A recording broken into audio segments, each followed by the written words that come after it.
Tú me dices cuándo ya empezamos. No, un segundo. Now we are live. Now, yeah. We are online. Ok. Bueno, ya le habíamos explicado un poco a Bárbara cuál va a ser la dinámica, pero, bueno, por razones obvias, Bárbara no habla español, así que la charla No se va a hablo. dictar en inglés. Un poquito, un poquito.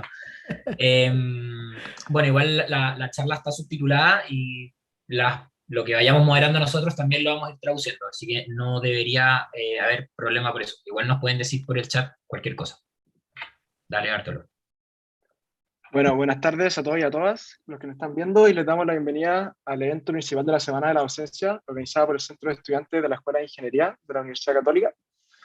Good afternoon, everyone, and welcome to the main event of our Teaching Week, organized by the Student Government of Engineering School from Pontifical Catholic University.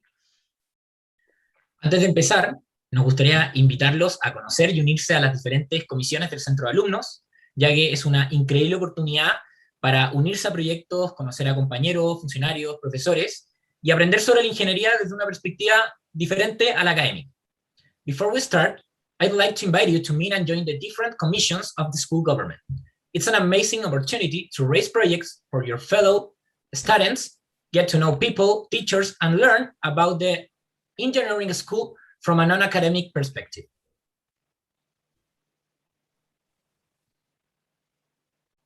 Dale, Bartolo. Sí.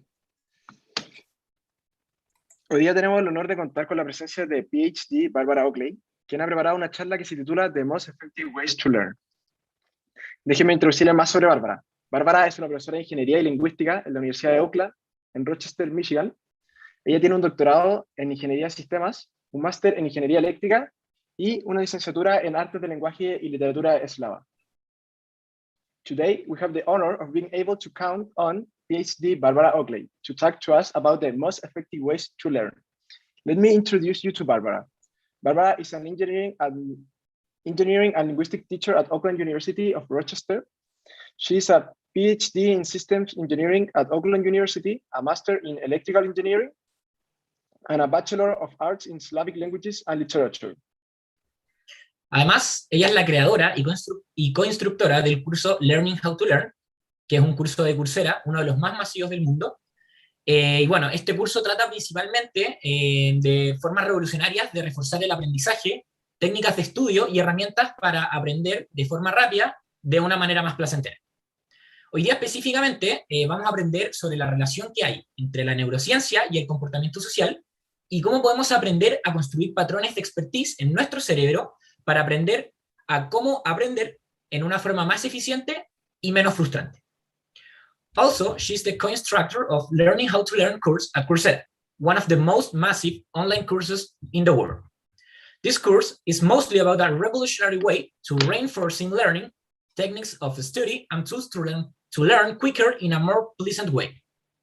Specifically, today we will learn about the relation between the neuroscience and social behavior and how we can learn to build patterns of expertise in our brain to learn how to learn in a more efficient way and less frustrating way.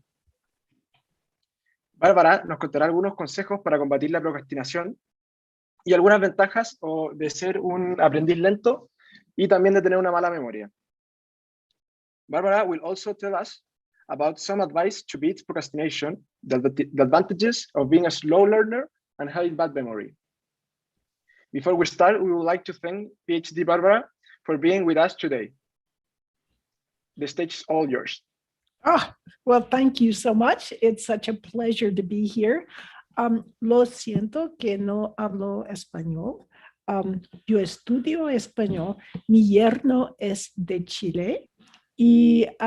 And for that reason, I am very honored to be able to present to you as Chile is my favorite country. So with that, let us get started.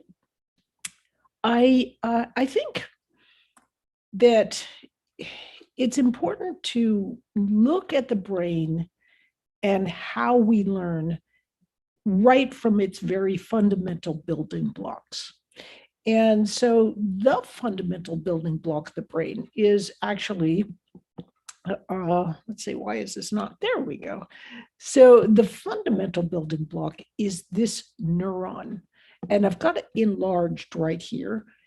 And Barbara, yes, Barbara, I think that and you are I'm not not sharing. sharing. Oh, Yeah. you know, I did this yesterday too.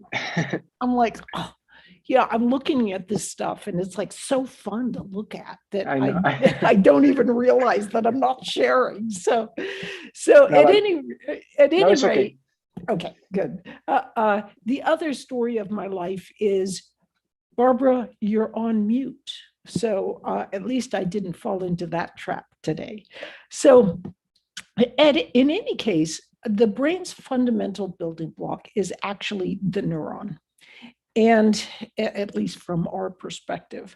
And that neuron, we've actually got about 86 billion of them in our brain, which is like a lot.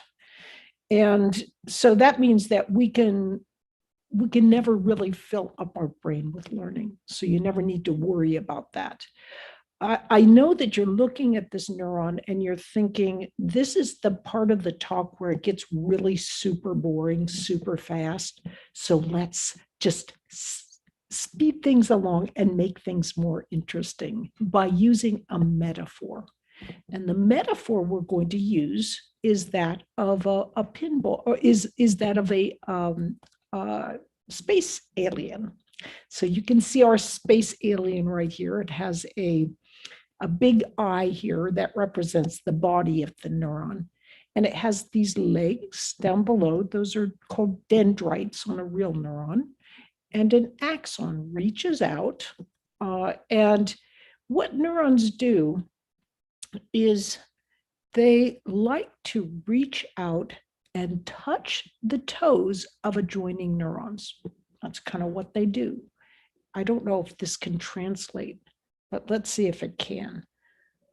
It plays footsie with the other neuron. So let's see. Oh, it plays footsie. So it didn't translate footsie. But anyway, it tickles the toe of a next neuron. And what they're actually doing, though, is they are, in some sense, reaching out, this neuron is, with its arm and sending a signal out to the next neuron. That's what neurons do. And in particular, what they do is they are, well, it's a little more complicated than that. In reality, they can send us an electrical signal that becomes neurochemical, neurotransmitters, jumps across this gap called a synapse and onto the next neuron.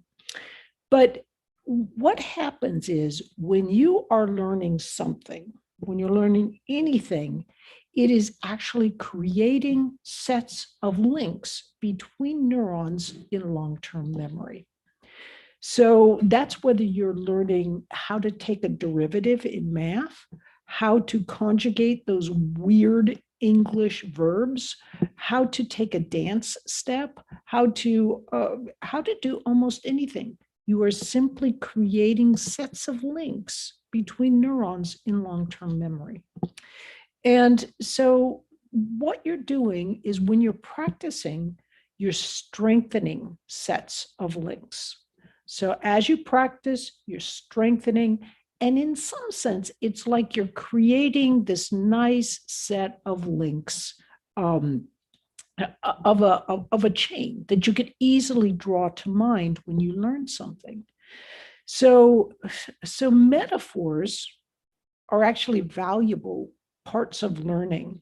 And the reason they're valuable is because you create sets of links about something you've learned. Like, let's say you know how water flows, which is actually quite complex. That's why little babies just love to play with water, even young people. And once you get the idea of how water flows, you can much more easily use that as a metaphor to talk about electrical current flow. Now, of course, metaphors always break down. I mean, you have a good metaphor for something, but like water is a good metaphor for electrical current flow. But at a certain level, like a quantum level, it breaks down completely. So whenever a metaphor breaks down, you just get a new metaphor and then use that new metaphor. So when you are trying to learn something really difficult, it will often be presented to you in textbooks, sometimes by teachers, as something really complicated. But if you can come up with a metaphor that a simple metaphor that has the key ideas of what you're trying to understand, it will help you understand it much more quickly and have a much better physical feel for it. If you are a professor or an instructor and you're teaching, one of your most valuable tools is to come up with good metaphors. Now, you may say, well, I'm not very good at coming up with metaphors. Well, I used to not be very good at coming up with metaphors, but practice can really help. But other ideas for getting metaphors are to steal them. Good teachers often, and I say steal, they borrow ideas from other good teachers. So if you're trying to get a good concept or communicate a difficult concept, talk to other instructors who also teach this concept. They may have metaphors. Look it up online. You would be amazed at how many metaphors there are available out there in particular fields. I mean, the whole field of computer science is just bursting with metaphors. You know, you've got files and desktops and documents and so forth. These are all just metaphors that make our understanding of what's going on much easier. So when we look at the brain and how the brain operates, it has two fundamentally different modes of thinking. The first mode I'll call focused mode. And it's hopefully what you're doing right here. You're focusing on something, and what it's really doing is it's activating a relatively small connected area of your brain. But there's another mode, and that is what I'll call the diffuse mode. Actually, neuroscientists call this the default mode network, and psychologists call these two modes the task positive network for focus mode and the task negative network for diffuse mode. So when we're learning things, we are all often alternating between these two very different modes. But to better understand how we do this, I'm going to use a metaphor. And the metaphor I'm going to use is that of a pinball machine. Now, if I'm looking, I can't help but look at some of the translations. That's so interesting. Anyway, so the pinball machine, if you're my age, you remember what a pinball machine looks like and what it did. But if you're not my age, I'll just give you a quick reminder. Actually, some modern video games use these same ideas. But basically, to play the pinball machine, you just pull back on this plunger and a ball goes bouncing around on these rubber bumpers, and that's how you get points.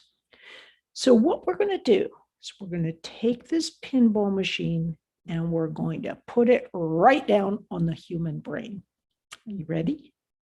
Here we go. There we go. This is a bright, spunky young child. And we're using this child to help us understand the focused mode of thinking. And you can tell that this is focused mode, not just because it's written right there that it says focused mode, but also because these rubber bumpers are very close together. Now, what happens in focus mode is we often have patterns that have been laid because we've already learned a topic. For example, if you've learned 22 times 47, and you know how to do multiplication, it's easy for you in focus mode. If someone asked you to do that multiplication problem, your thoughts would just kind of move right along the pathways that had been laid because you know how to do multiplication. But in any case, let's say you know multiplication, but you have never done division before. You're just starting to learn about division. So what happens? It's kind of like division is this new set of patterns that you're wanting to learn. And so they're going to be there. But I mean, how do you put those patterns there? What often happens is you sit down and somebody explains division and you're kind of like, yeah, I got it. So you start doing a problem and your mind slithers back to these nice, familiar, comfortable multiplication problems.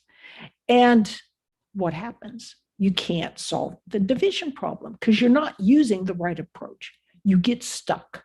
You get frustrated, more and more frustrated. And I'm using the multiplication and division, but you can just think of it. Okay, we're doing some integration problems. Oh, wait, no. What are they really asking? How do I do this? What's the chain rule? All these kinds of questions.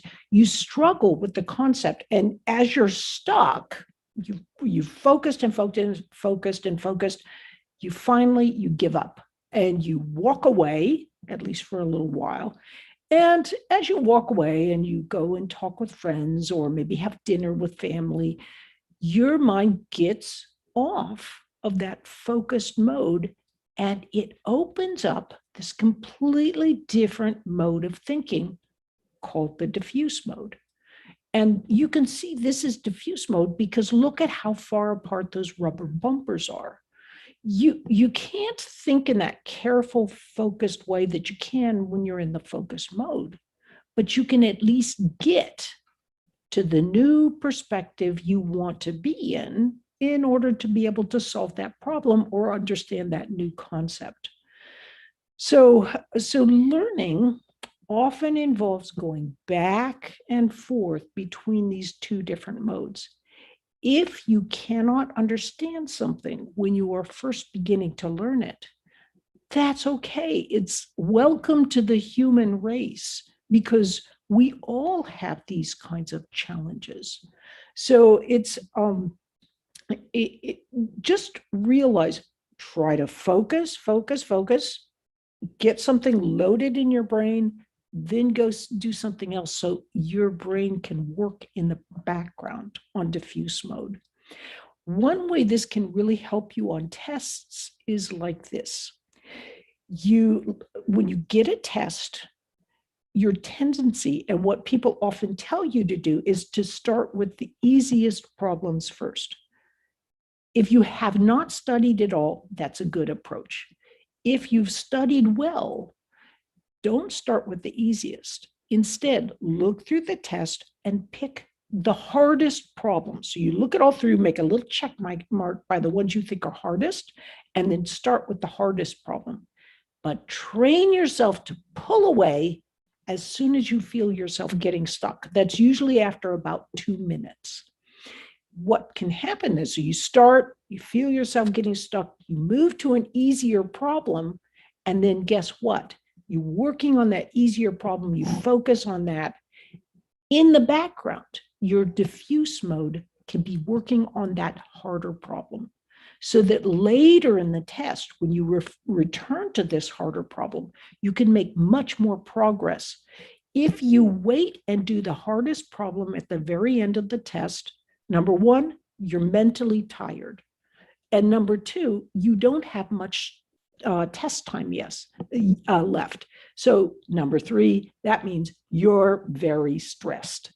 So by starting with the hardest problem, then pulling yourself off, you preload, and then as things get more towards the end of the test and you return to the problem, you can make breakthroughs and kind of get further along than if you had just waited to that very stressful time at the very end of the test in order to start the problem. So a challenge for us, what I'd like to do is I'd like us to take a little 2-minute break, and I would like you to just put into the chat room, what are the key ideas I have just talked about so far? So let's see, is there a way? I'm not sure I can see I'm going to stop sharing and let's get the chat room. So we're going to take 2 minutes and put down what you think the key idea, or just a key idea that you've gotten so far from this talk. And so let's take 1 minute and we're going to time it. Where's my timer? I didn't leave a timer. So let's see, well, roughly 1 minute.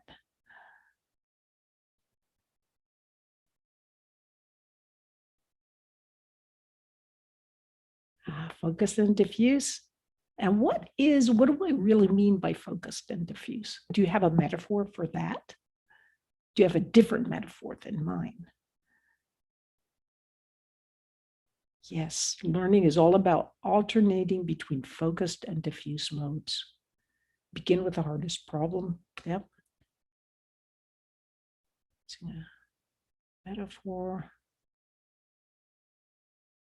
Oh, focus in creative mode. I love that because that's so true. Actually, the diffuse mode is often a source of creativity.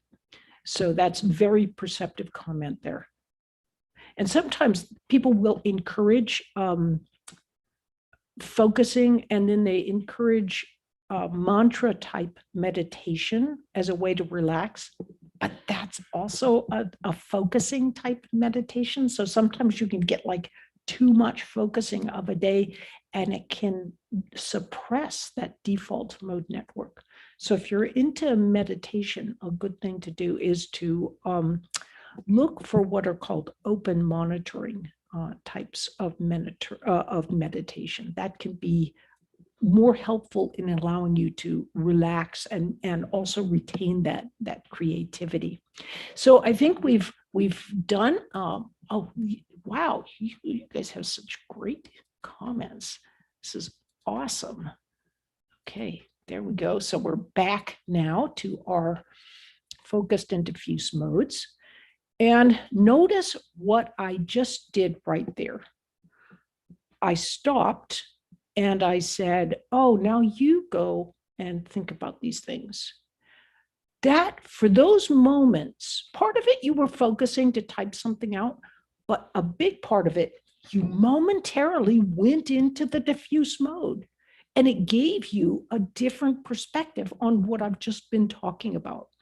So if you're an instructor, these momentary breaks where you might ask a question or have students work together, that's actually a clever way to allow them to get a little bit of a diffuse mode break.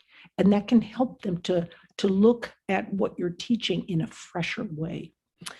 So there is a problem, though, in all of learning.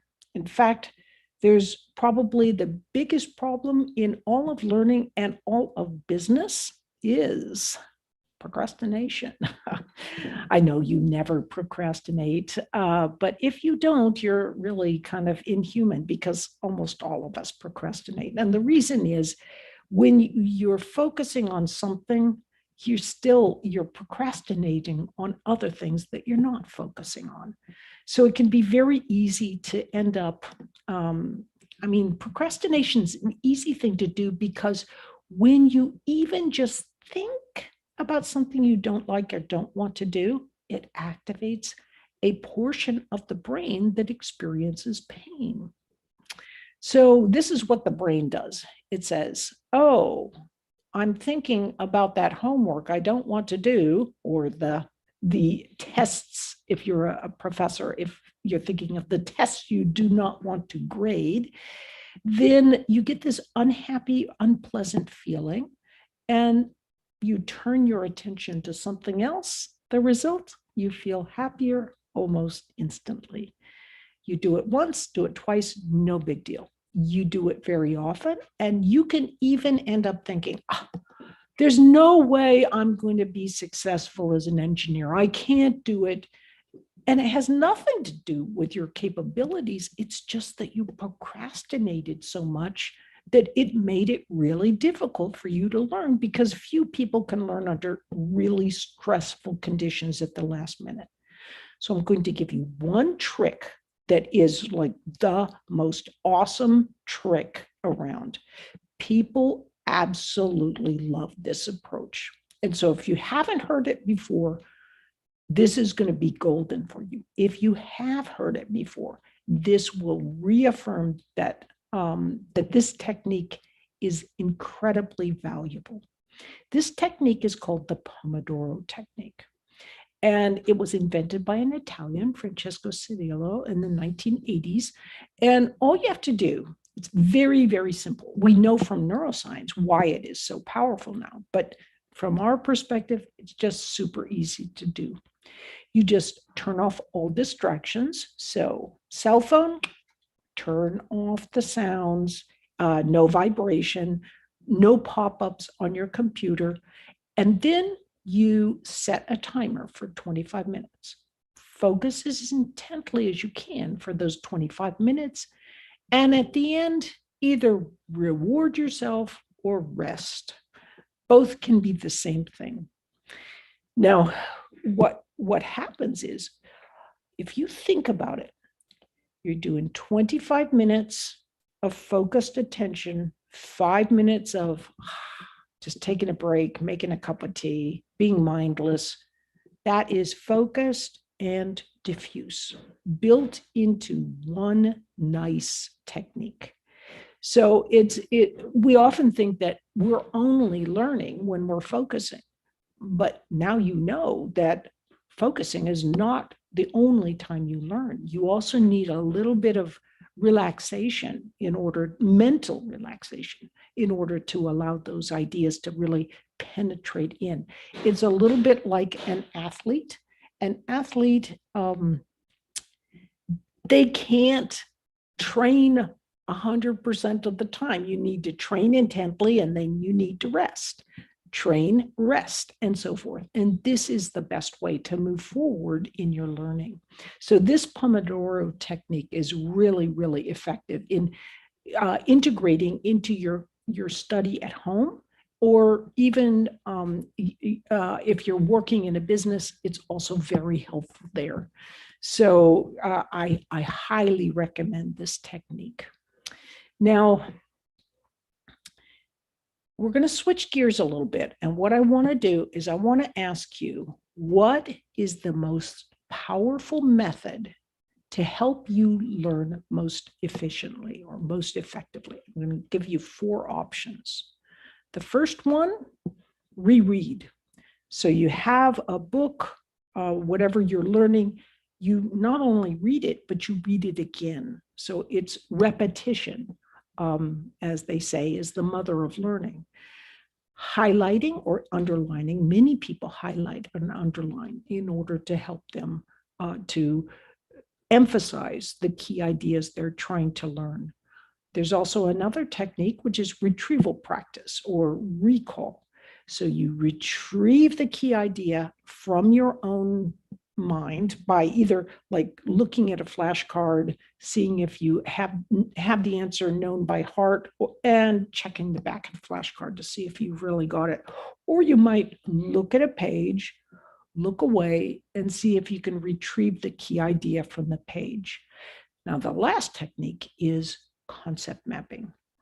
And with this technique, you can you basically put all the key ideas down and map them out so that you know how they relate to one another.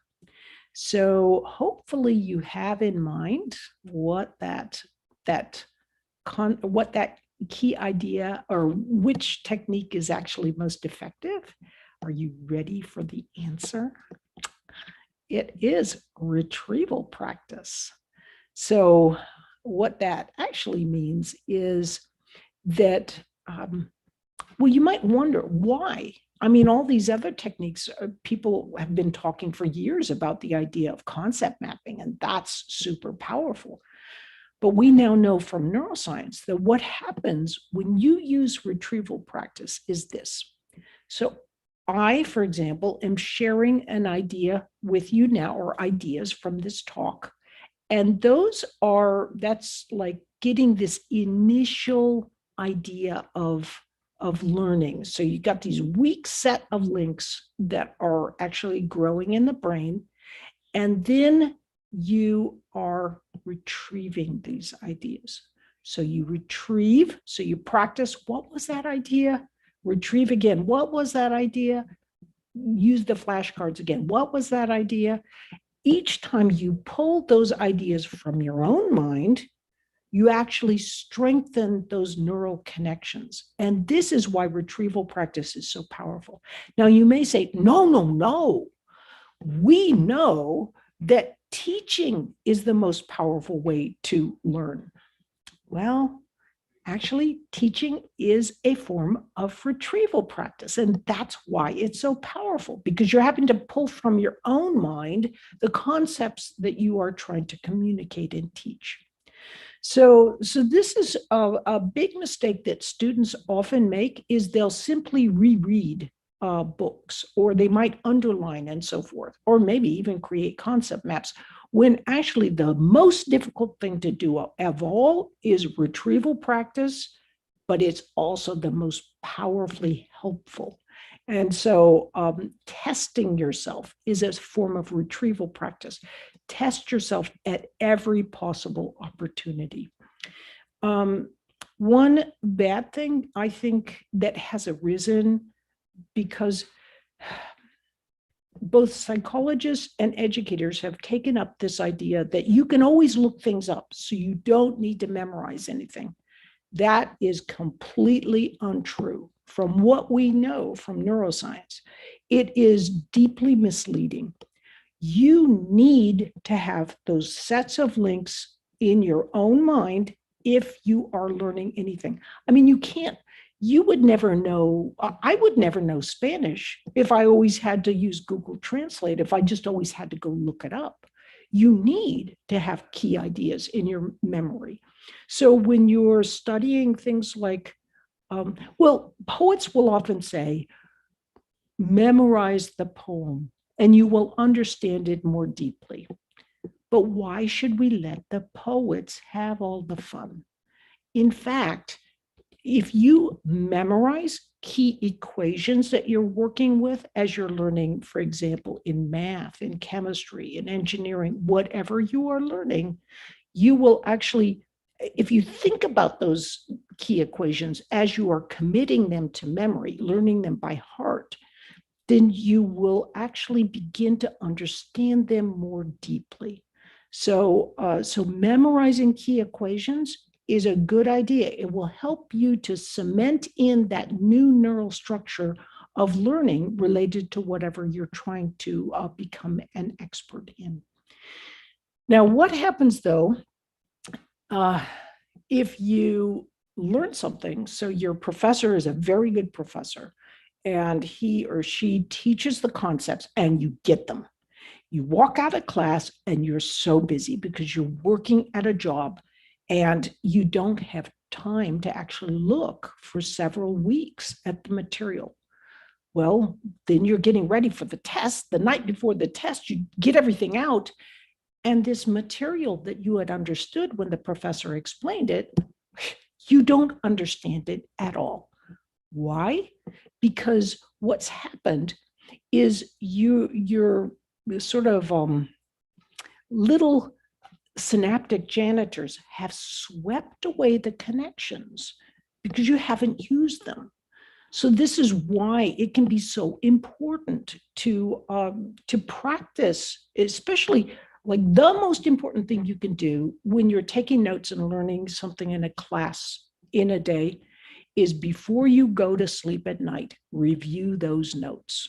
Try to test yourself. Try to say, what was the key idea right there? So whatever's in your notes, sometimes you can, I like to take notes where I use one or 2/3 of the page I use for the notes.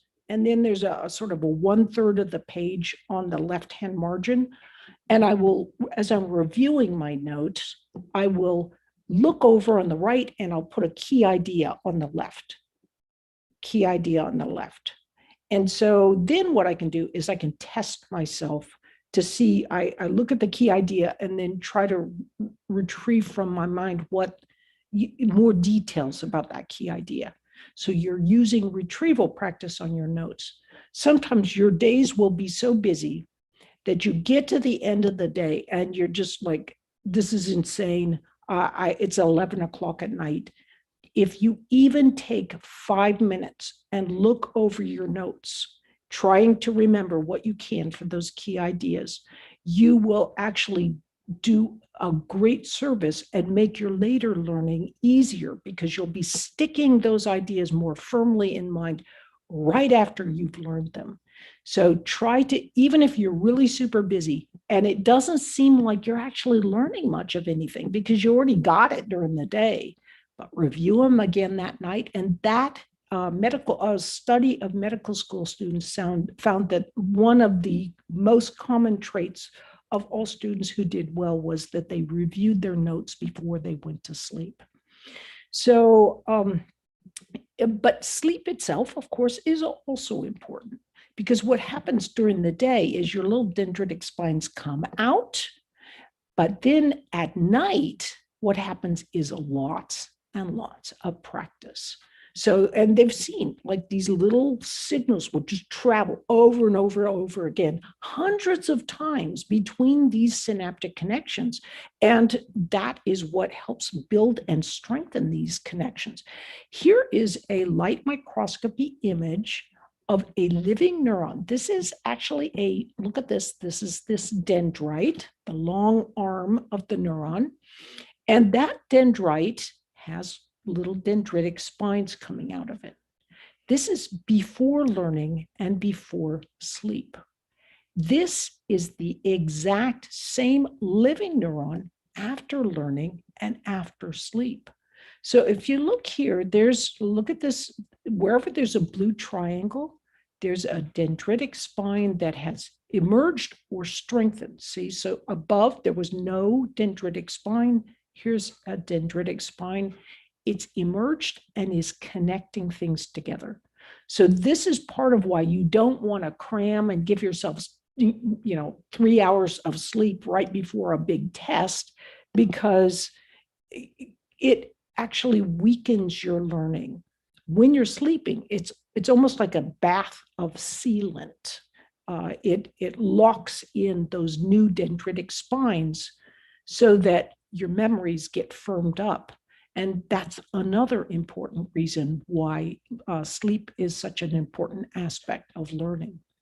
So in some sense, you can say that it's, if you have 5 hours of learning, you want to space them out. So 1 hour per day for 5 days, rather than cramming 5 hours in one day. Because if you do it that way, your little synaptic janitor can more easily sweep those links away. Even though you've spent a lot of time, you haven't really had good sleep periods to help you lock things in. In fact, a sleep after learning, that day's learning, it's almost like a 1-2 punch. Like you learn, sleep, that gives you double strength.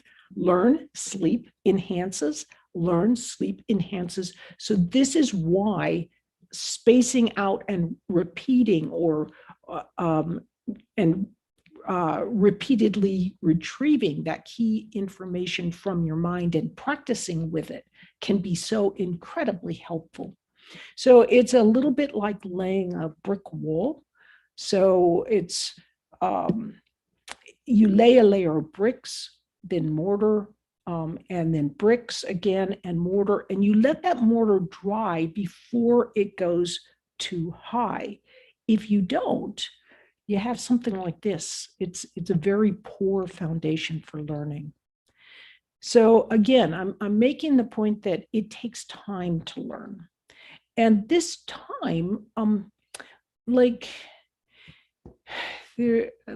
wonder if this can translate the term. There's an irreverent term called the meathead theory of learning, which says that the brain is basically like a piece of meat. And in some sense, there is truth to the term. And the reason is that both muscle tissue and neural tissue are excitable tissues. So you can, it takes time to strengthen both of these types of tissues. This guy did not sit down the night before a gigantic world championship and say, I think I'm just going to work out and cram tonight and build my muscular structure. But somehow we think that we can do that with our brain just because we can't look in and see that there's a neural structure that we need to create when we're learning. Now, let's switch gears a little bit. Again, that learning is just, it's kind of like baking a cake. It's got lots of different ingredients in it. And so we need to look at it from a number of different angles to better understand it. So what I want you to imagine is that you are, let's say you have a car, or someday you're driving. So you're driving along and you've driven this way to go home from your work hundreds of times before. And this is pre-COVID. So we're imagining this old time that was a little happier, but it will soon be back, that we'll be all driving whenever we want again, if we have a car. So anyway, you're driving home, you suddenly realize you left this important information out of your report that you've got to turn in tomorrow. So you start thinking about this information. You're thinking, you're driving. So 1 hour later, you arrive home and you've been thinking about this report the whole time, and you didn't even think about getting home, and yet you got home. The question is, does this involve learning? So let's, to try to understand this question, let's unpack learning a little bit. As it turns out, the brain has, we talked about how we've got to deposit sets of links in order for it to be able to learn anything. So we've got to put sets of links in long-term memory for learning. But what I didn't mention was there's two different ways, two superhighways in the brain that can allow you to put those sets of links in place. Now, the first superhighway takes information from your working memory. That is the part of your memory that is just very, it can hold a little bit of information, but you've got it right there. So if I told you, remember the number 74925, you'd repeat it, 74925. And you'd keep repeating it to hold it in working memory. So we can only hold, on average, about 4 things in working memory. It's very limited. But anyway, as I'm teaching you, this working memory is taking the information I'm teaching you and it's sending it through the hippocampus, this blue structure, and creating sets of links in long-term memory. So this is the declarative pathway. It is a nice step-by-step way of learning. That's how you learn declaratively. I can declare what I'm learning. But the other pathway is very different. So this other pathway is the procedural pathway. And the procedural pathway actually goes through the basal ganglia, which is this reddish structure right here.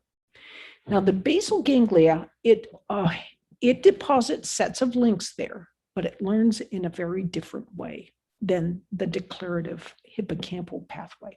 And I'll give you an example of this. So there was a patient, Henry Mollison. Many people have heard of him before. HM was what he was known as. He had both of his hippocampi removed. So if you met Henry Mollison and you introduced yourself to him, he'd say, "Hi, I'm so glad to meet you."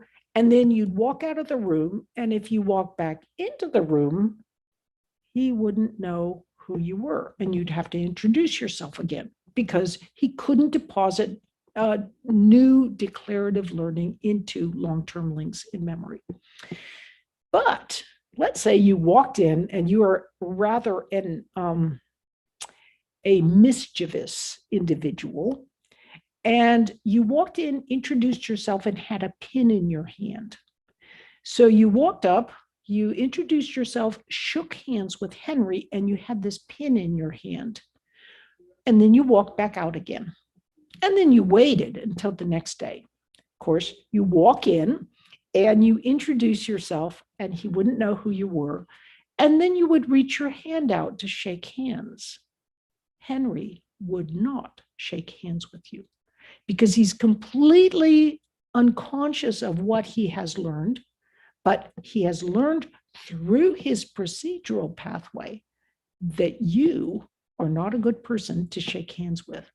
So he learned something, and very well, and he wasn't even knowing that he'd learned it, but it was an important part of it. That pathway is an important part of learning. So let's look a little bit at these two different pathways. Declarative learning, you're conscious of it. So my explaining things to you here, you're quite conscious of what I'm saying and why. Procedural, you're often not conscious of it. So you'll be picking things up, patterns and things like that, but you're not really conscious. Or you may tell yourself, hit that baseball, but you're not aware of how your procedural basal ganglia has learned to hit that baseball. You just know whether or not you're successful. So declarative learning develops through explicit step-by-step instruction. In English, it can be quite confusing because we sometimes say that you follow a set of procedures. A set of procedures is actually learning declaratively. It's step by step. So don't be confused if you see procedures. It is actually, even though it sounds like procedural, it's actually related to declarative learning. Procedural learning develops through lots of practice, and that practice actually helps you see these big patterns. You can explain declaratively what you've learned. You can just say, oh yes, this is how I multiply. I take, it's 5 rows of beans, and then and I've got 5 beans in each row, 5 rows, that's 5 times 5. I can explain it. Procedural, I often cannot explain it, or at least not very easily. For example, let's say you learn to solve a Rubik's Cube. That's often procedural learning, and you can't explain it very easily. You can't explain how to tie your shoelace, or you can't explain how do you hit a baseball successfully if you're very good at hitting baseballs, or I should say, for Chile, if you're very good at football, soccer. You may know it yourself, but it's hard to explain to others what to do. Declarative is sequential. Procedural involves complicated patterns. So we think, oh, it's just knowing something by heart. It is, but it's also how we learn languages, our native language. We learn that procedurally. That's why we can be so quick at it, and it's so intuitive. We don't have to think about what we're saying. Declarative, we can learn it very quickly, but it's slow to use. So, for example, when I am studying Spanish, I learn a vocabulary list, and I've got it. I can learn it pretty quickly. And then I stand in front of mi yerno, and I cannot speak really quickly with it. It's because I haven't developed through practice, lots of practice, my procedural sets of links about those words. I haven't practiced with them. So it's slow to learn procedural kinds of things, but once you learn them, they're very fast. So that's why someone who's spoken and practiced a lot with Spanish can be so quick and not have to think about what they're saying. And likewise, if you memorize the multiplication tables, you can be quick with it and not have to think, oh, 7 beans times 6. What does that really mean?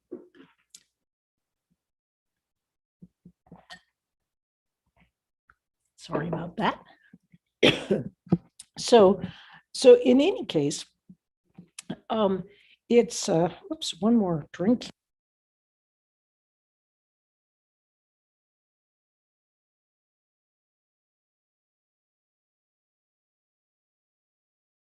So declarative learning is often also, it's very flexible. So what you learn this way, you can say, oh, wait, no, that's not really right.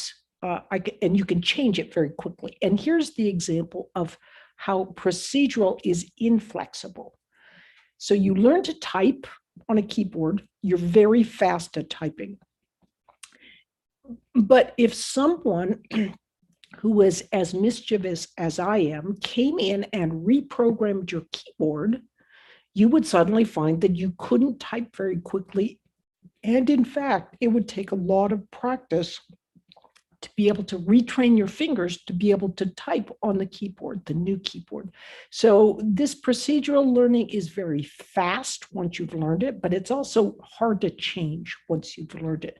This indeed is why learning some aspects of physics as an engineering student, it just seems counterintuitive.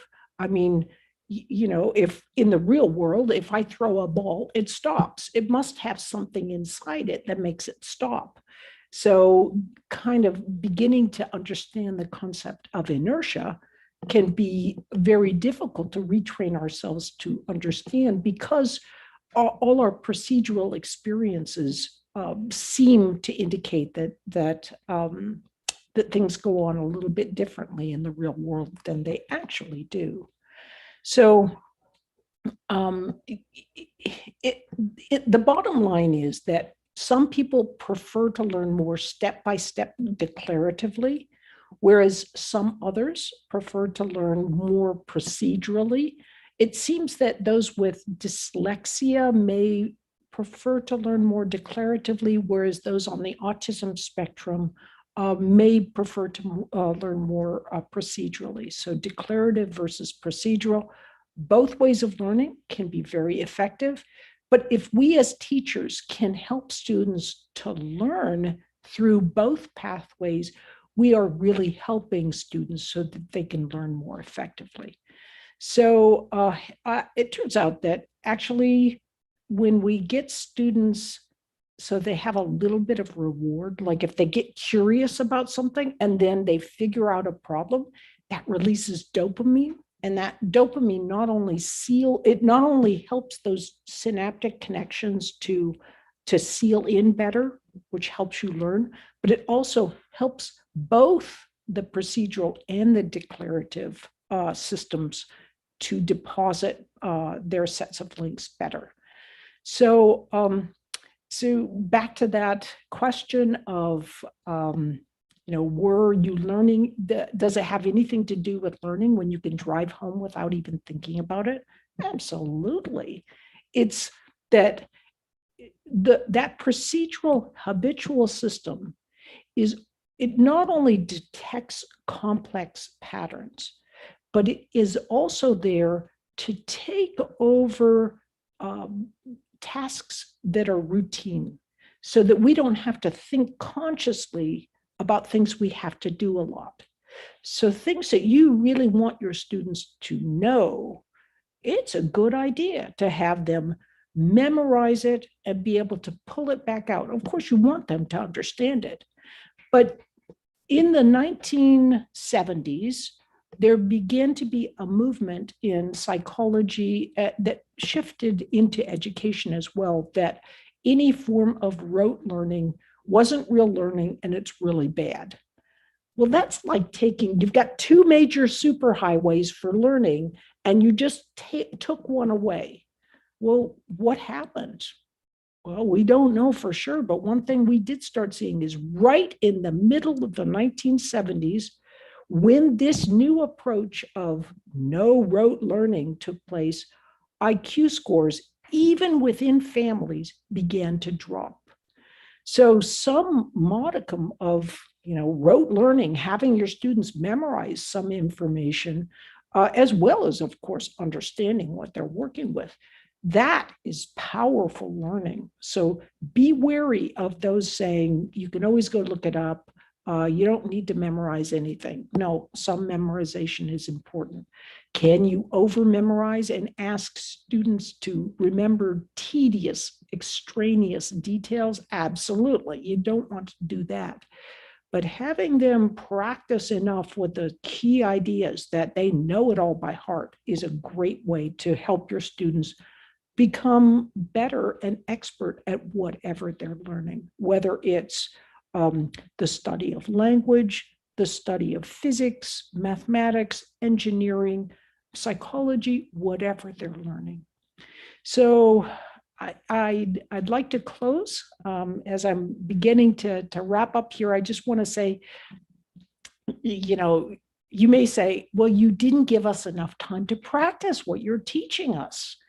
Well, I'd like to show you Julius Jaego, who is one of my favorite people, favorite athletes of all time. Julius always wanted to be a thrower of the javelin. So he wanted to throw that javelin, which is like a spear. And if you look at Julius, you can see his arms are big. He is actually from Kenya. And Kenya is well known for their long distance runners. So he always wanted to learn to throw the javelin. Well, there's no javelin throwing coaches, in all of Kenya, and he can't afford to go overseas. So he started watching YouTube videos. He would watch these world experts go out and practice. Watch, practice, watch, practice. And simply 98% of the time by doing this, he became the world champion at throwing the javelin. So for you in your learning, the more that I share with you now, the less, the better you have that information.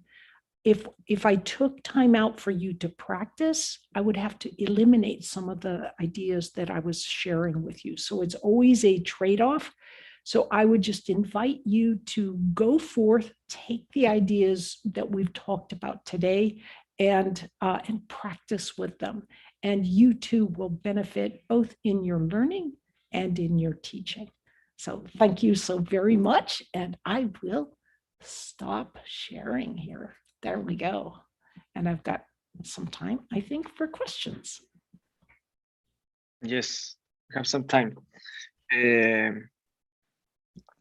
But first, thank you, Barbara, for this amazing talk. It has been such an amazing time. Now we'll give a way to run some questions. We ask you to raise your hand, and this way we can keep the order of the meeting, please. Okay. I was in Spanish. Levanten la mano y según el orden pueden ir haciendo las preguntas y le vamos diciendo. Siki, ¿sí o no?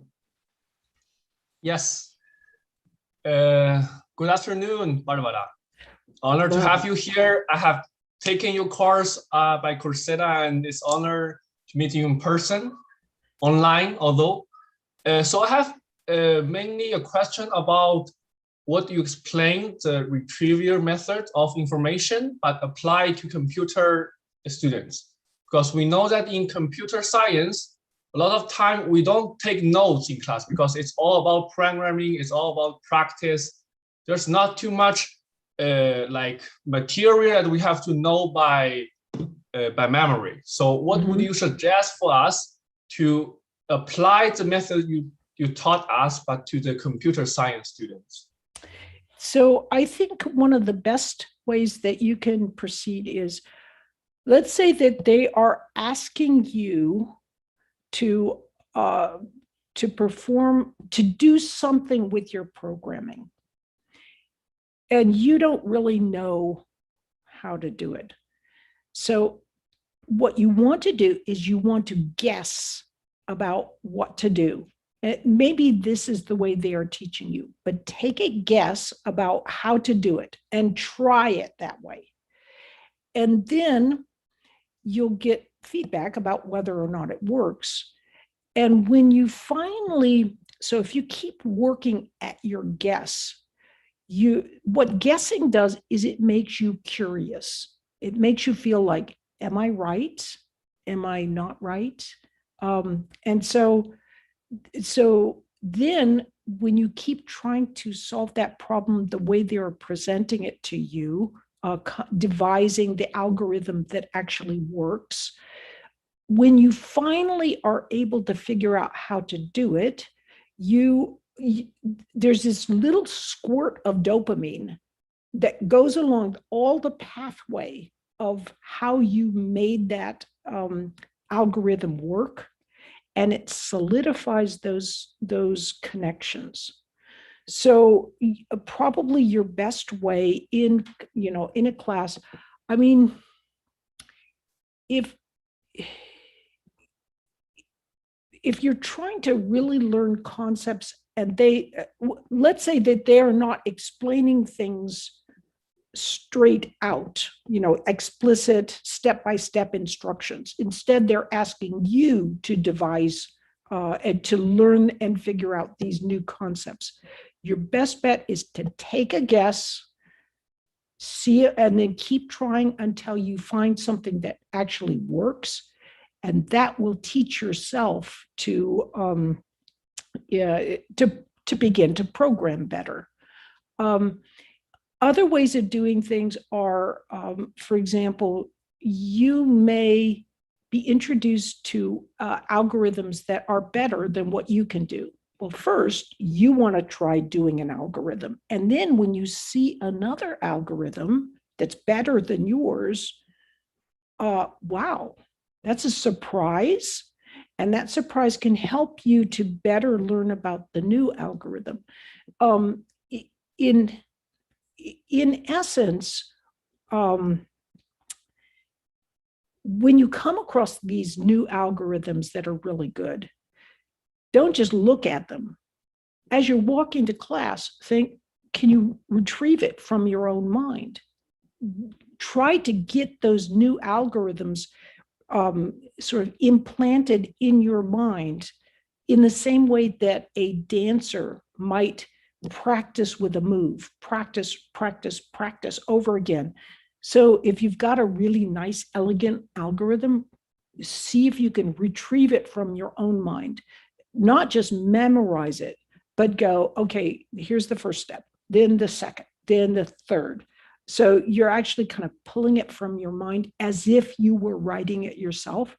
And if you practice so that it's really swift and it rolls from your mind as if you were having a song unfold in your mind silently, these create these nice sets of links of in long-term memory that help you build your expertise. So becoming curious, also integrating in by trying to do things and then learning better ways and making sure you've got that known by heart. One thing that they found about chess masters, for example, chess mastery has different levels. You're a master, a grandmaster, an international grandmaster. As people go higher, they actually know more patterns of chessboard by heart. So by the time you get to international grandmaster, you've got about 300,000 patterns that you can instantly pull to mind. So I suspect it's in fact, there's pretty good evidence. Anders Ericsson, sort of the world expert on expertise, found that you sort of have to get these patterns of expertise in your memory. So I hope this helps. That's a very, very good question. Yeah, it helps a lot. Thank you very much. Okay. Pedro? Well, hello, Barbara. Thank you for this instance. Well, we're going through a terrible pandemic, and I hope we're in the last bit of it. that has forced our education to be remote. We're literally all day in front of a screen, and I feel that it is very difficult to keep track of what is being taught in a lesson, for example. In that sense, what kind of advice would you give us as online students to face this situation in the best way and learn effectively? So this all goes back to motivation. So if we look at Julius Jaego and his strong motivation, so everybody would have told him, there's no way you can learn how to become a world champion in anything by watching online videos. But he was motivated. He would take in the information and then go out and practice with it. So much more importantly for you than focusing on, oh, it's not as good what I'm learning online. Actually, there's good evidence that learning online can be just as good as face-to-face, and in some occasions, it can even be better.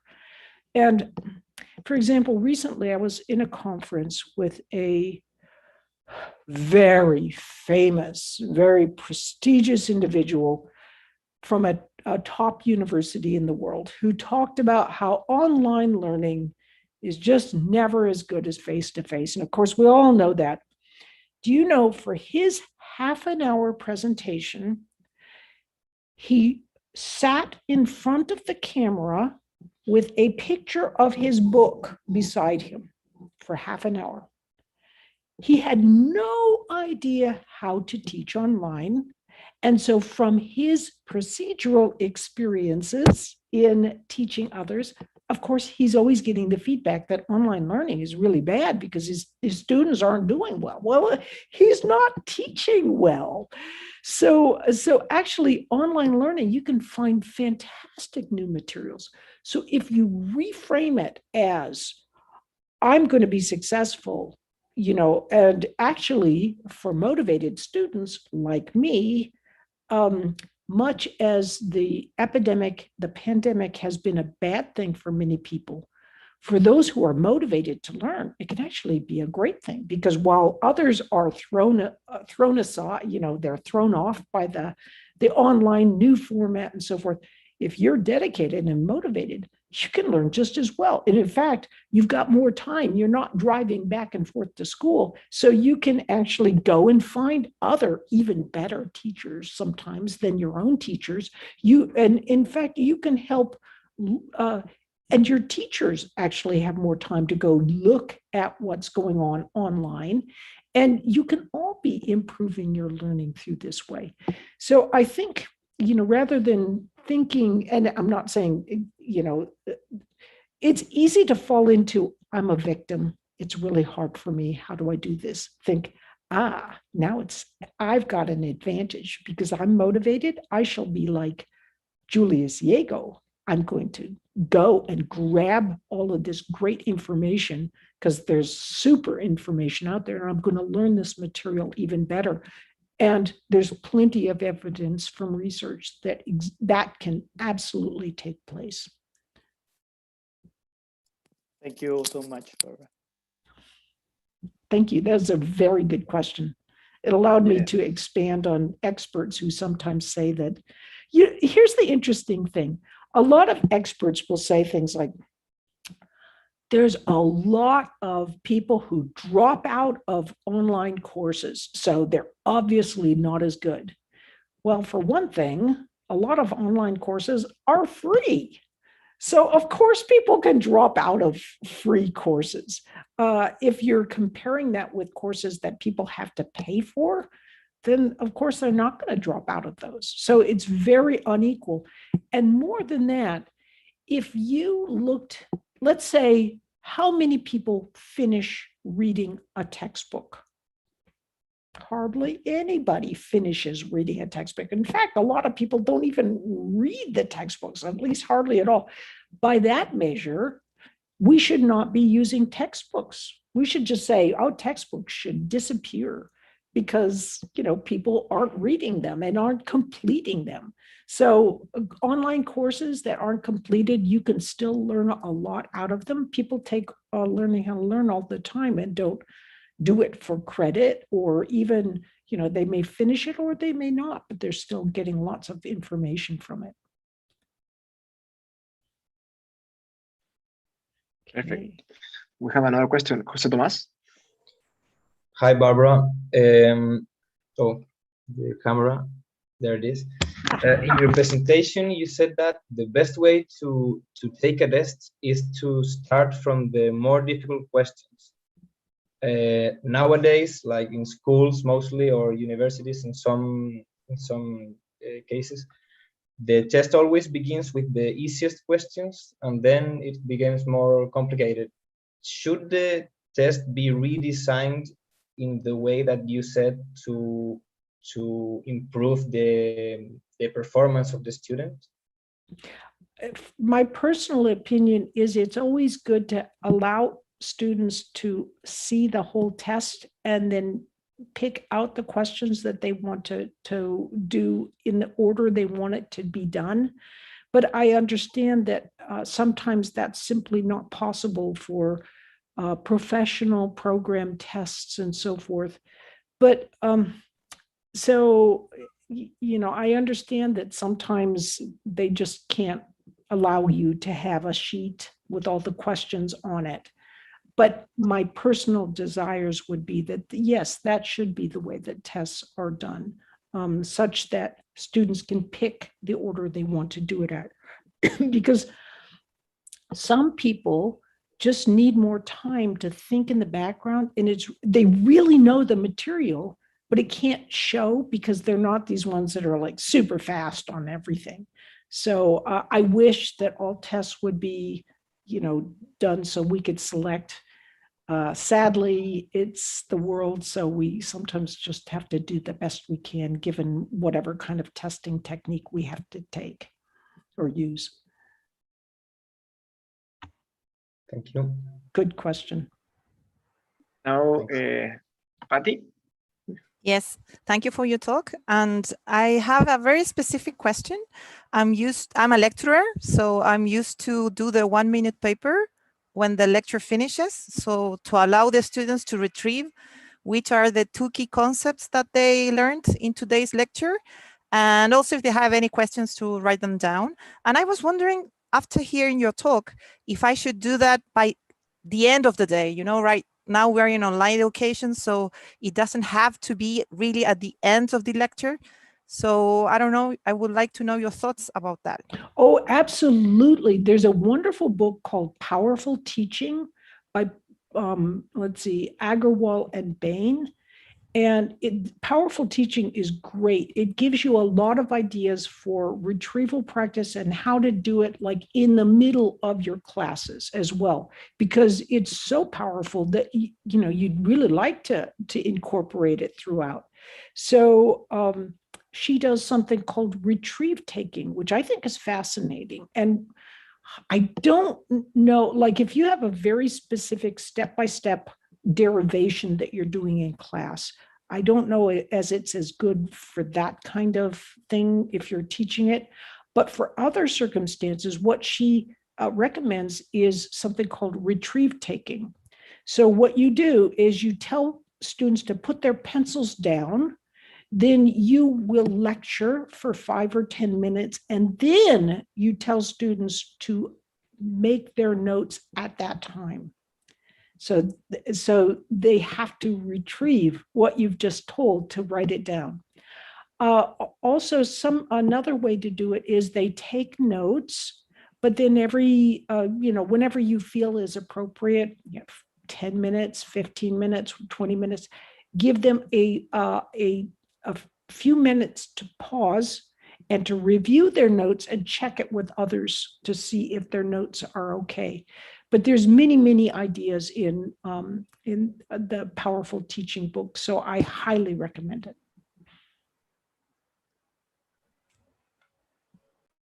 Thank you. Thank you. Now we have Pilar. Hi, Barbara. I just wanted to ask you if which of these methods is more efficient between tests and homework, because many students get very nervous when they do tests and they do awful, but when they have to do homework, they can put their thoughts and ideas on place and they do better. So which method do you think is better? So the best way to reduce stress on tests, from what researchers have found, is to use retrieval practice when you're doing all your initial studying. So if you are, it's really low stakes when you're doing your homework, because you can always go and look at other things. And if you don't know it very well, you can still do okay because you're looking at all these other papers. You do your homework and you think, I know it, but you actually don't know it. You only knew it because you were able, oh, look, there's a sample problem that has all these ideas, and I can just kind of copy it down from there, changing it a little for this problem. So you solve the problem, you think you know it, but you don't know it. You only find out you don't know it when you are taking a test and then suddenly you find you didn't know these things. So retrieval practice, those are like they're like little low stakes tests that you are giving yourself. The more you can do that, the more, when the real test comes, you will do better in that test. So retrieval practice tests are super helpful. I remember, so I was studying, and I studied very hard. And I remember in my one, it was a circuits class. And so I studied very hard. I did every problem in the book.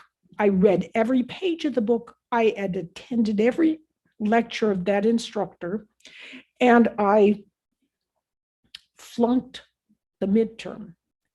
And how could that happen?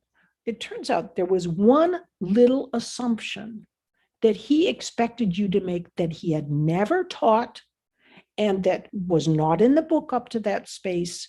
And, so there was no way to know this one assumption unless you had some of his old tests to practice with. It turns out most of the class had his old tests, but I was a new student, so I didn't have them. So if you have old practice tests, given whatever the rules are in your university, but practice tests help you retrieve the information and to know better whether you actually know it or whether you're fooling yourself about whether you know it. But also that professor's little quirks that they, their own little things they think they've taught, but they actually haven't taught. You will also begin to learn those kinds of things if you take practice tests that are from that old professor. So I strongly encourage all instructors to give copies of their old tests, because that will also reduce stress on students. I was a very, very good student, but my rule of thumb was, until I'd taken a test from that professor, I didn't know whether to trust that professor, because they can be very good in class and then they give you some kind of test that's like from someone completely different. And it often is created by someone completely different. So I say share your old tests or some of them, and it will make things more equal for everybody, so that small groups of students who happen to have some of your old tests will not outperform all the other students. So hopefully that might help. Thank you very much. Thanks. Now, Matthias. Yeah, thank you, Joaquin. Thank you, Barbara. It was a pleasure to listen to you. I'm I'm Matthias Sube, the Associate Dean for Undergraduate Studies at the School of Engineering. I've listened to your talks previously on YouTube and other things. But thank you very much for sharing your work and your experience today with our students and some of our faculty here today. I also have one question regarding the last issue you were talking about with previous exams. Students always ask professor to give previous exams to study, but they also want to have the solutions because they like to see how it is solved, and they think that they understand better how to, and they learn better. And I've always been discussing with them that I think that if they look the solution that somebody else does, they think they are learning, but I actually think that when they really learn is when they try to do the problem by themselves, and that they try to ask questions rather than just looking how somebody else did an evaluation. So if you can comment about that. That is such a perceptive question. So first of all, I have to say that Bartolome and Joaquin have done a fabulous job in lining everything up. So you have some fantastic students at the university, and it's been really a pleasure to share. And your question is a good one because it goes back to the motivations of the student. So for example, for me, when I was going through engineering, if I ever had a test with no solutions to it, I would work really, really hard to try to discover what the actual solution was. But on the other hand, it was quite frustrating sometimes because I did not know whether the way if I made a mistake, I would make that same mistake again on the test because I couldn't learn from it. So again, it goes back to the motivation of a student. You know, the challenge is, I'd say maybe half of students are like me. They just want to know so they can learn from it. And the other half are like, I want to know because if it's kind of similar to what I'm going to get on the test, if I just memorize the solution, I'm going to be able to do that test more easily. So, you know, so if you give answers to the students, they can much more easily, if they're of the type where, you know, they just kind of want an easy answer without working it through themselves, or they glance at it and they think they know it. Those kind of students are not, they are going to be hurt by you giving the examples. In a perfect world, I think we would know which student was which, you know, and give students answers if they were working it out themselves and just wanted to know, and not give students answers if they didn't. But I think some tests, you know, maybe the best answer is to say, give an old test that has some answers to it, and maybe another test that doesn't have answers to it. And then allow students to, if they have enough time beforehand, they can compare answers and kind of, you know, triangulate on probably what the right answer is. So maybe that's a good way to meet in the middle with giving test questions, but also test questions that don't always give the answers. But for those who are interested, it can help them to correct themselves if they are wrong in their thinking. Good question. There's no easy solution to that. I agree. Now I give the last question for Siki. We only have time for one more. Yeah. Hi again, Barbara. I have a very specific question about online learning, which is nowadays, because of all the connection problems that the students may have, teachers always provide the PowerPoint and provide the record of the class. And sometimes it just don't give me enough motivation to take notes or pay enough attention during class, because I know there will be a PowerPoint waiting for me, or there will be the recording of the class. So how can students motivate themselves to take notes and pay more attention during the class instead of relying on the PowerPoint and the recording of the class? So what I would do is I would put a big, right beside my computer, I would put a picture of a party. And the party symbolizes you have enough time to go to a party. If you are, every time you just sit in a class and you're not really actively trying to build those sets of links, what you're doing is wasting time. And meaning you have to put more time in later on outside of class to actually get those ideas in your brain. This is such a great question. So if you are trying to begin, like you're really focusing and you're asking yourself questions, or you're trying to really understand what's going on during the initial teaching, that will help start creating those sets of links, which means when you review it later on, if you've already really concentrated on it, you've already started those links, and it will make that learning process go a lot faster because you're just practicing with something you've already gotten.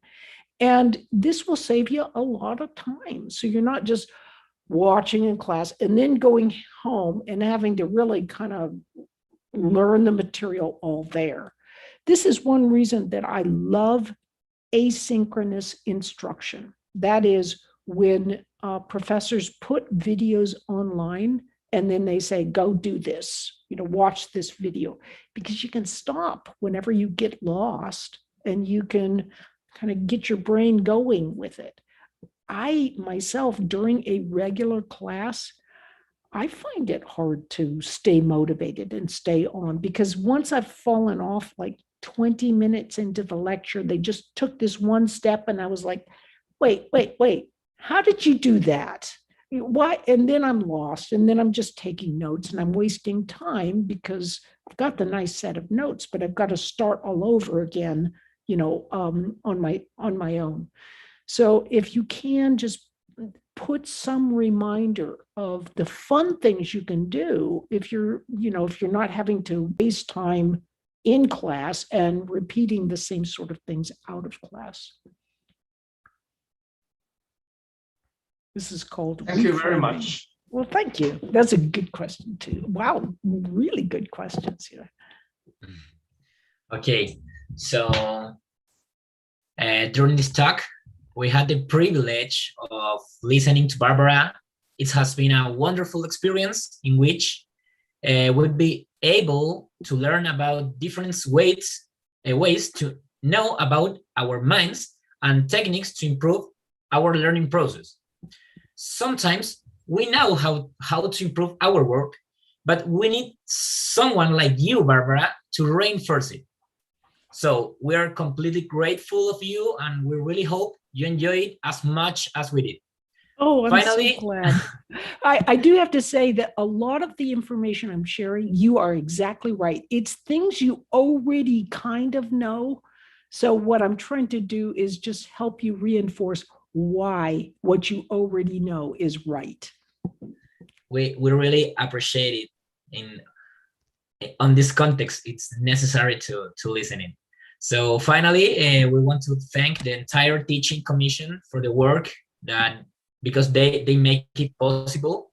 They are 12 people who are quite behind this week projects and events. So thanks to all of them, and again, thank you for your time and your patience.